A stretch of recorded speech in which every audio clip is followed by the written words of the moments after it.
నారాయణాయ. నారాయణ మంత్రం శ్రీమన్నారాయణ భజనం. నారాయణ మంత్రం శ్రీమన్నారాయణ భజనం. భవబంధాలు పారద్రోలే పరమన సొంగే సాధనం. నారాయణ మంత్రం శ్రీమన్నారాయణ భజనం. నారాయణ మంత్రం శ్రీమన్నారాయణ భజనం.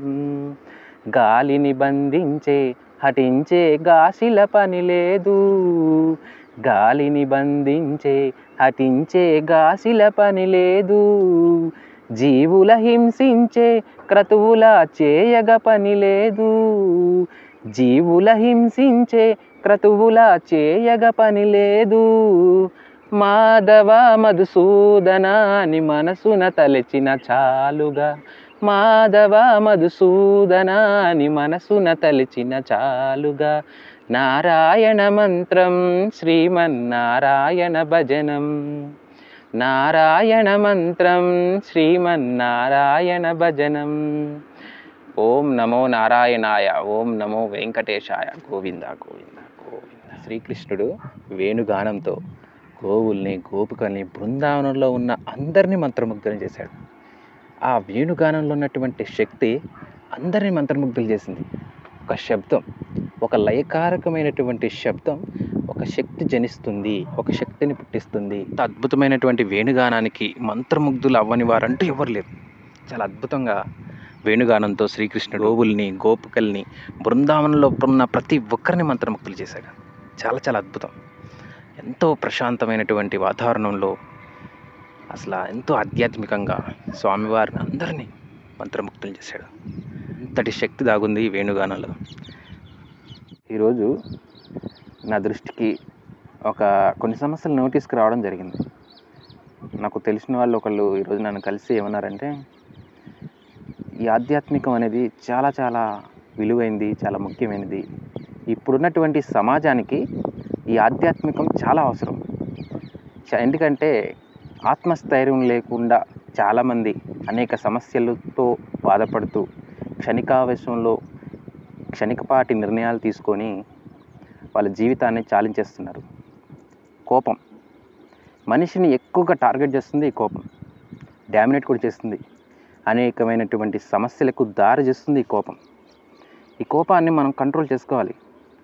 కోపం అందరికీ వస్తుంది, కానీ ఎవరైతే సరైన సమయంలో సరైన టైంలో సరైన నిర్ణయం తీసుకుంటారో వారే ఈ యొక్క లోకంలో ఇంకా ముందుకు సాగించగలరు.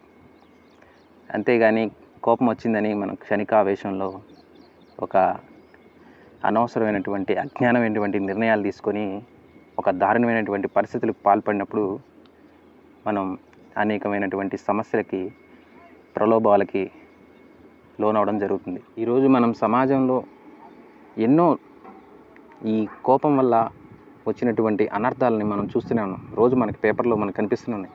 ఆస్తి కోసం, తర్వాత పొలం కోసం, ఇలా రకరకాలుగా దాడులకి పాల్పడుతున్నారు. అసలు ఏమి వస్తుంది వీళ్ళకి? ఏమీ రాదు. జీవితాన్ని నాశనం చేసుకోవడం తప్ప ఇంక వేరేది ఏమీ రాదు. వీళ్ళకి వచ్చేది లేదు, ఏం లేదు. అటువంటి పరిస్థితులు ఏర్పడినప్పుడు చాలా జాగ్రత్తగా మన ఆవేశాన్ని కంట్రోల్ చేసుకొని ఒక సద్వినియోగమైనటువంటి మార్గంలో ముందుకెళ్తే అంతా మంచిగా జరుగుతుంది. మనిషి ఎప్పుడు మానవత్వంతో ఉండాలి. ఈ సమస్త సృష్టిలో ప్రతి జీవి పట్ల, ప్రకృతి పట్ల ప్రేమ అనురాగం కలిగి ఉండాలి. అప్పుడే మనిషి పరిపూర్ణుడు అవుతాడు. అసలు ఈరోజు ఇక్కడ నేను కూర్చొని ఇలా మీ అందరితో మాట్లాడుతుంటే ఆ భగవంతుడే ఈరోజు నా చేత మీకు మాట్లాడిస్తున్నాడని అనిపిస్తుంది నాకు. చాలా చాలా అద్భుతంగా ఉంది. ఇది సమస్త సృష్టి ఒక శక్తి నిలయం. ఈ శక్తిలోంచి మనం ఇక్కడ మాట్లాడుతున్న ప్రతిదీ మన విశ్వం గ్రహిస్తుంది అనేది మాత్రం అందరూ నోటీస్ చేసుకోవాలి. విశ్వశక్తికి నేను పంపిస్తున్నటువంటి మెసేజ్ ఇది. కాబట్టి విశ్వం తప్పకుండా రిజల్ట్ ఇస్తుంది. ఇటువంటి పరిణామాల నుంచి మార్పునిస్తుంది. వాతావరణంలో అనేక మార్పులు వస్తూనే ఉంటాయి, కాలానుగుణంగా మార్పులు వస్తూనే ఉంటాయి. అలాగే మనుషుల మధ్య మనుషుల ఆలోచనలు తప్పకుండా మారుతాయి ఒకరోజు. ఎందుకంటే ఇటువంటి పరిస్థితులకు కారణం ఆ సమాజంలో ఉన్నటువంటి వాతావరణం, ఆ పరిస్థితులు ప్రభావం, వాటి వల్లే ఆ సమాజంలో ఉన్నటువంటి వ్యక్తులకి ఇలాంటి పరిణామాలు ఎదురవుతూ ఉంటాయి. అందరూ అనట్లేదు, అందులో కొంతమంది క్రోధాన్ని కంట్రోల్ చేసుకోలేక చాలా చాలా దారుణమైనటువంటి పరిస్థితులకు పాల్పడుతున్నారు, దారుణమైనటువంటి వ్యవహారాలు చేస్తున్నారు. చాలా ఇది అమానుషం. ఇలాంటి వ్యవహారాలు చాలా వరకు తగ్గించుకునే ప్రయత్నం చేయాలి. మనకు భగవంతుడు ఇటువంటి అవకాశాన్ని ఇచ్చింది ఒకడి మీద దాడి చేయమని, ఆస్తి కోసం ఒక ధ్వంసం చేయమని, ఆస్తి కోసం వాళ్ళని వీళ్ళని చంపమని కాదు కదా. మనిషి తన జీవితాన్ని, మన యొక్క జీవితాన్ని మనం పరిపూర్ణ చేసుకోవడానికి భగవంతుడు మనకి ఈ అవకాశం ఇచ్చాడు. వాడిని చేరడానికి మనకి అవకాశం ఇచ్చాడు. మిగతా ఏ జీవరాశికి ఇటువంటి అవకాశం లేదు. కాబట్టి మనం వచ్చిన పని ఏంటో మనం తెలుసుకునే ప్రయత్నం చేయాలి. మనం వచ్చిన పని ఏంటి, ఆ పని ఏంటో ఎతికే ప్రయత్నం చేయాలి. ఖచ్చితంగా నీకు తెలియకపోతే ఈ సమస్య సృష్టిని అడగండి, ఖచ్చితంగా తెలియజేసి. మనం ఎవరు పర్ఫెక్ట్ కాదు, ఎవరికి అంతా తెలుసని అనడానికి లేదు. ప్రతి ఒక్కరు నిత్య విద్యార్థి. ప్రతి ఒక్కరు ఈ సమస్త సృష్టి నుంచి మనం నేర్చుకోవాల్సిందే. ఇంకా తెలియాల్సింది చాలా ఉంది. మనం తెలుసుకుందే అణువంతా, తెలియాల్సింది కొండంత ఉంది. ఇంకా వీటన్నిటికీ కారణం, వీటన్నిటికీ మూలం ఎక్కడో ఉంది. మనం ప్రతి ఒక్కరూ భగవంతుని పట్ల భక్తితో మనం ఉన్నప్పుడు ఖచ్చితంగా మంచి మార్గంలోకి వెళ్ళే ప్రయత్నం చేస్తాడు. చాలా అద్భుతమైనటువంటి విషయాలు.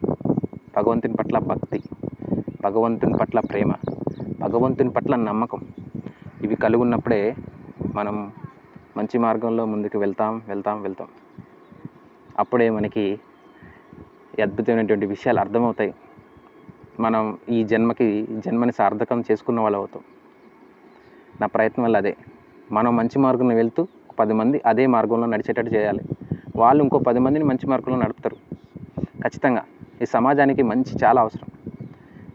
మంచి ఇప్పుడు ఎలా ఉంటుందంటే, విషం వ్యాపించడానికి ఎక్కువ సమయం కూడా అవసరం లేదు, కానీ మంచి వ్యాపించాలంటే చాలా సమయం పట్టింది.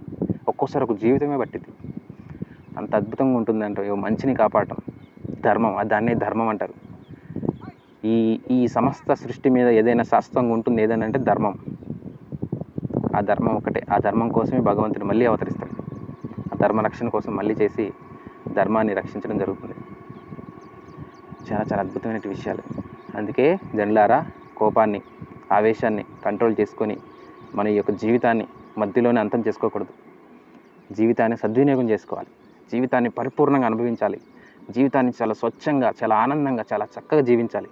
ఈరోజు మనం చాలా ఆనందంగా జీవించాలి అనే ఒక తపన పడుతున్నప్పుడు ఈ సమస్త సృష్టిలో ఉన్న ప్రతి జీవికి కూడా అదే హక్కు ఉంది.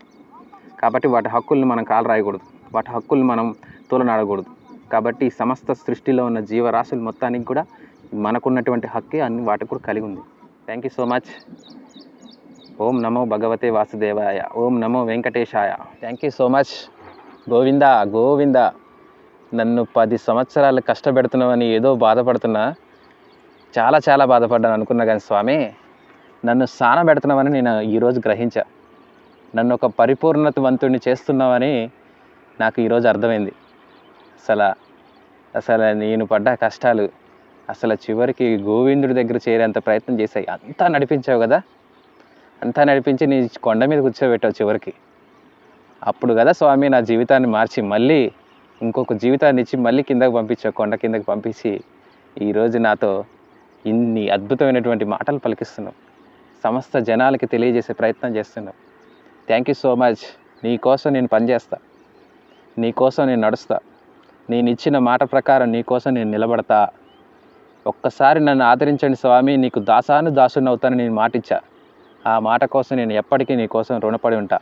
అవసరమైతే ఇంకో జన్మేయండి, నీ కోసం నేను పని చేస్తూనే ఉంటా. ఓం నమో వెంకటేశాయ. గోవింద.